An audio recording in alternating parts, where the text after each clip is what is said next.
Just like swimming, I say that it was never a job, it's your whole life because it's all encompassing. Farming is very similar in the fact that you farm because you love the lifestyle. You grow because you love what you produce. This is The Producers. I'm Dani Valent. You might know Giaan Rooney as an Olympic swimmer. She won a gold medal for Australia in 2004 at the Athens Olympics as part of the 4x100 medley relay team. And you might have seen her on TV presenting everything from the weather to postcards. But did you know this one-time athlete is now also a macadamia farmer? Along with her children and fifth-generation farmer husband Sam, Giaan now lives on a farm in the Northern Rivers region of New South Wales. Okay, well, my name's Giaan Rooney. I haven't been a farmer all that long, but I married a fifth-generation cattle farmer. My husband Sam is very au fait with all things farming, whereas this is a huge learning curve for me. We don't particularly have a name of our farm, so to speak. Our branding, if you like, is Laruna, which is our two last names combined. Sam's last name is Levitt, my last name is Rooney, so we are Laruna, and we trade under that name, but we are a 170-acre macadamia farm with a few head of cattle in the Northern Rivers of New South Wales. This farm, we've been living here now for nearly 3 years, and it was a complete and utter non-planned surprise that we are here. So it's actually a really cool story in the fact that we were living on the Gold Coast and had no real sense of looking into the future of where we were going to be or what we were going to be doing, but we knew that we wanted a farm of some description, mainly as a holiday house and weekender, but it had to be a working farm. It had to be able to pay for itself. It was the only way that we could afford it. And we were looking for something to take advantage of not only Sam's knowledge and know-how, but also his business. So we were looking within 2 hours scope of the Gold Coast and couldn't really find anything that suited us and suited our plans and suited our family. And then we stumbled across this little macadamia farm and immediately fell in love. So purchased it at the end of 2020. We spent the whole summer holidays down here. The kids didn't want to go home after summer holidays. None of us wanted to go home. Every weekend we were down. No one wanted to go back to the Gold Coast on Sunday night. And then, as the universe quite often does, it decided plans for us. The farm next door came up for sale, and it was a proper farm. It was twice the size of ours. It came with the machinery shed that had dehusking equipment in it for the macadamias machinery. And we prompted ourselves and thought, okay, are we doing this? Should we move full time? Should we make this our new life? Should we sell up on the Gold Coast and move full time down here? And the answer from everyone was yes. So we already had found our little community down here. We knew where the kids were going to go to school. We knew quite a few parents from the school as well. And so we've been since June 2021 living on the farm full time and have not regretted it for a second. So it's very green. We get lots of rainfall, although it swings and roundabouts. So we had 4.7 metres of rain last year. We are only 25 minutes out of Lismore. So the flooding that occurred to our little region was immense and enormous and quite overwhelming, and a tough little time for our community last year. And then we moved into this year, which everyone is saying is going to be a very hot, dry summer. We know that our previous owners were heading into drought or had quite an issue with drought 6 years prior to us purchasing the farm. So we're very aware that we can go either way. But the landscape is gorgeous. We are hilly, we are green. Macadamia trees are beautiful evergreen trees. And I feel really, really fortunate that I absolutely love the environment that I live in. So you buy a farm. Surely you've done a lot of research and learning about your major crop. But how much did Giaan Rooney know about macadamias? I knew nothing. Sam knew about farming, obviously, and machinery and soil health and those kind of things. But in terms of not only growing trees and producing macadamia nuts, but how they're farmed, what is required to get them to a point of sale, has been a huge learning curve for both of us. And so I had no idea until we bought the farm that macadamias are native to Australia.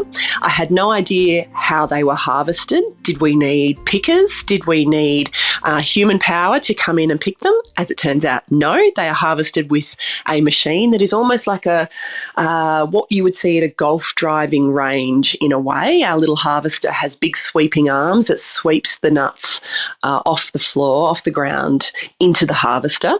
And so they are ripe when they fall on the ground. They're incredibly resilient because a macadamia nut is a kernel covered in a shell and then covered in a husk.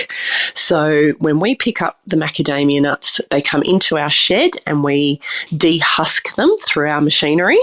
And then they go through the sorting table, and that's usually my job to check for any nuts that have been nibbled on by rats, any that have been spending too much time out on the ground, any of them that are too small, any defects, and take them out. And then we sell them in their shell to a processor. So it's been a huge learning curve, as I've said, and figuring out how best to pest control in the most natural way possible, to understand the importance of course, bees to our environment. Bees are incredibly important to every environment, but we obviously need them to pollinate our trees. So to look after our bees and to figure out how the whole ecosystem around the farm contributes to the quality of the nuts. So I've loved the learning process, and the learning process continues.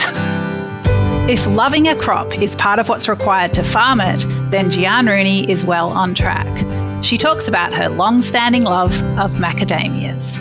I loved macadamias before we even knew about the farm, and have always kind of had them as part of my diet but haven't thought too much about them. Now, macadamias are a part of my everyday intake in some way, shape or form.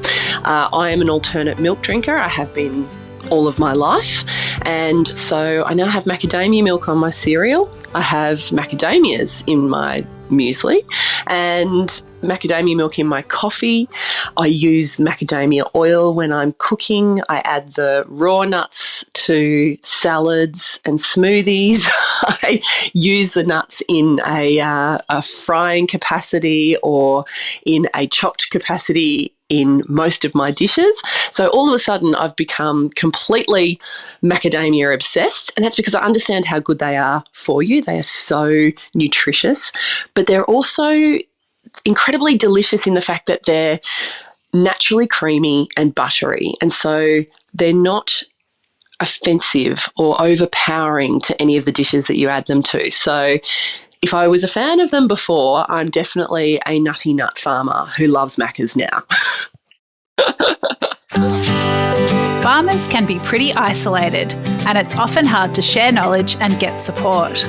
What kind of resources are on hand for beginning macadamia farmers? There is a macadamia community, and I love the growing community that is here in Australia. We've connected with quite a few fellow growers or farmers in our little area and almost created a community of itself in the fact that it's a relatively new farming pursuit in Australia. The probably Macadamia Society has only been around for 50 or 60 years.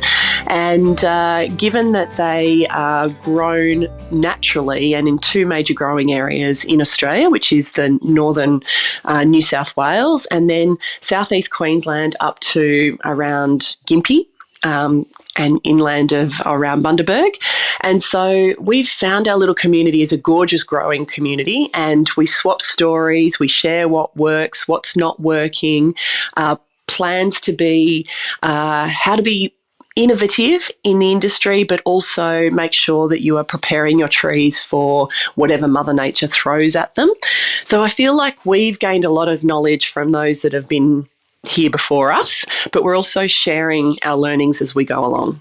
Hawaii used to be one of the largest growing communities in the world, And every single tree in Hawaii can be traced back to seedlings that came from one tree in southeast Queensland.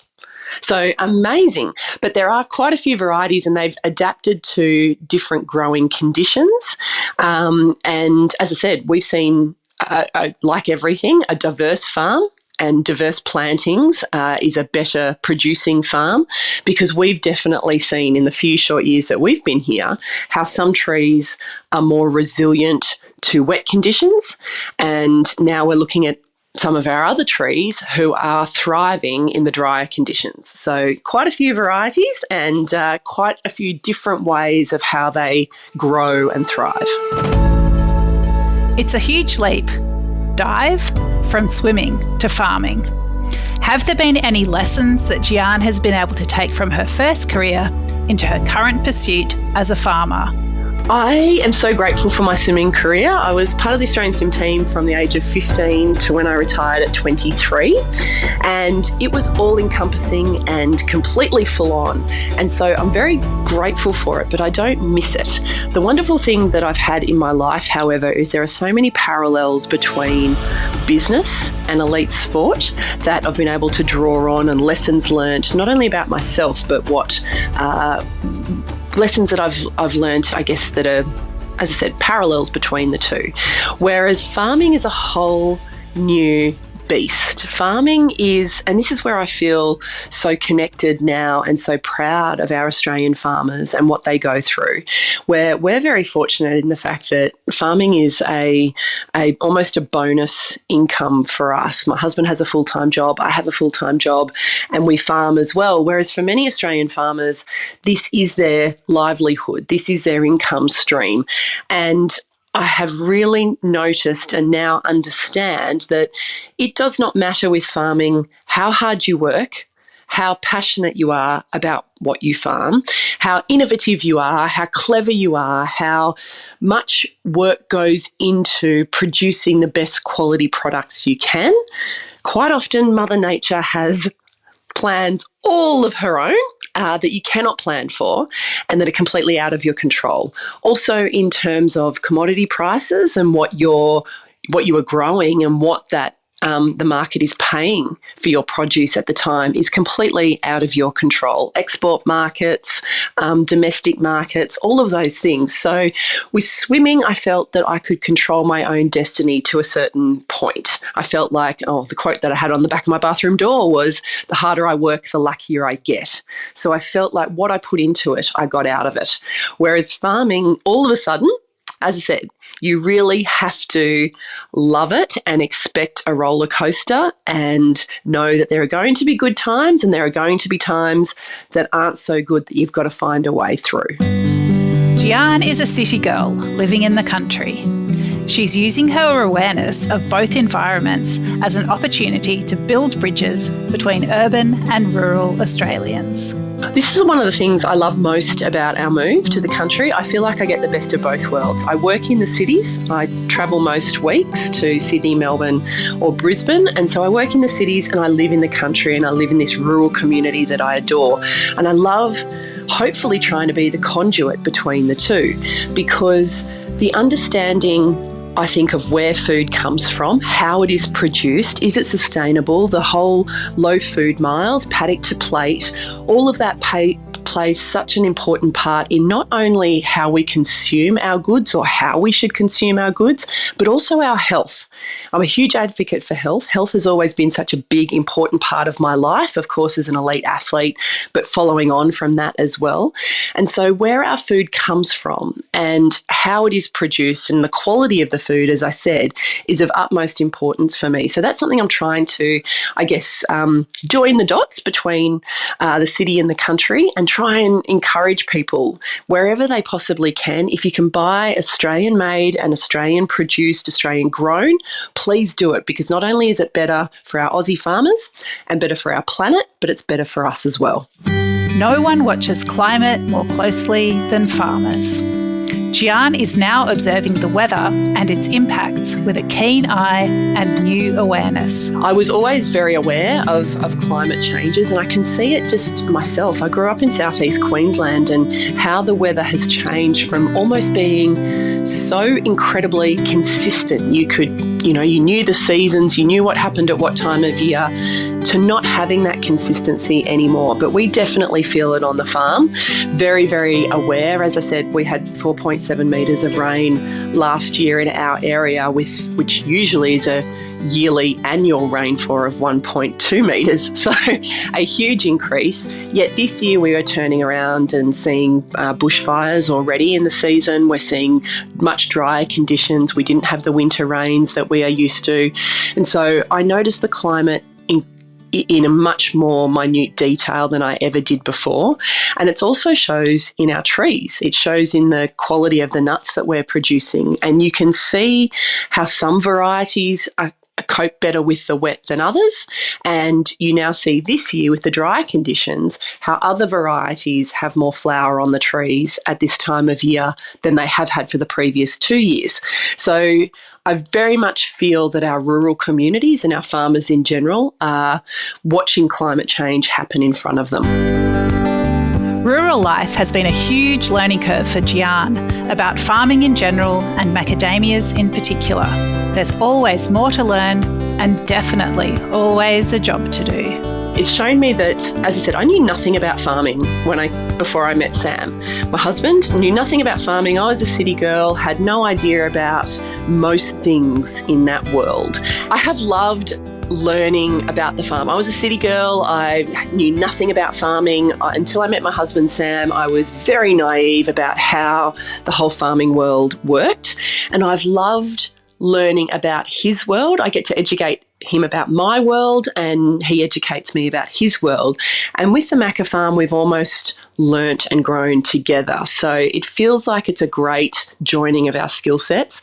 For me, probably what I bring to the table is the fact that you still do get out of it what you put in. We work incredibly hard. We don't really have weekends off. There are always things that we can be doing to improve our trees' health and the health of our farm, and we relish that. So I think just like swimming, I say that it was never a job, it's your whole life because it's all encompassing. Farming is very similar in the fact that you farm because you love the lifestyle. You grow because you love what you produce. And I feel that there's a synergy there, but I feel so much more fortunate that, it's very cliched, but you reap what you sow.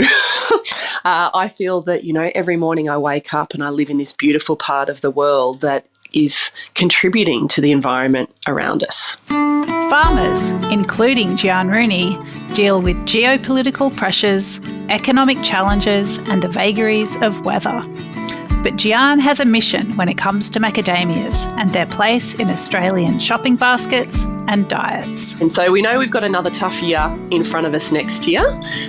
We do have faith that it will pick up because they are such an incredible, as I said, incredibly nutritious nut, and the rest of the world do love them. But it's just like everything. We've been hit with, a global pandemic and conflict zones overseas and things like that. So the export market has taken a big hit. Whereas, yes, we here in Australia, I think we've always known about how good macadamia nuts are, but we just haven't really had the push to include them in our daily diets. What I love more than anything is the ability to be able to talk and connect with people about why our health is important to us and what we consume is important to us. For me, we need Australians to eat more macadamia nuts. I'm on a mission to grow the population who eat macas on a daily basis. As I've said, not only are they incredibly good for you, they are delicious as well. And from an Aussie growing farming point of view, we need Aussies to eat more maca nuts. When we first bought the farm, our producer was paying us $6 a kilo. This year is $1.70, and that is because our export markets haven't been as strong, so we're relying on our domestic markets more than ever before. And so to support Australian-grown, Australian farmers and a very nutritious, delicious nut, please eat some more macas. Elite athletes know they'll have a lot of living to do once their competitive sporting career is over. Giaan Rooney's journey from gold medal winning swimmer to macadamia farmer is one she never would have predicted, but it's a life she's building intentionally and with a strong sense of purpose.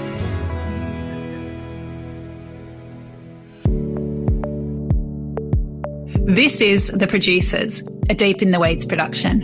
I'm Dani Valent. Stay tuned as we talk to some of Australia's best farmers, makers and growers. Follow us on Instagram at Producers Podcast or contact us via deepintheweeds.com.au.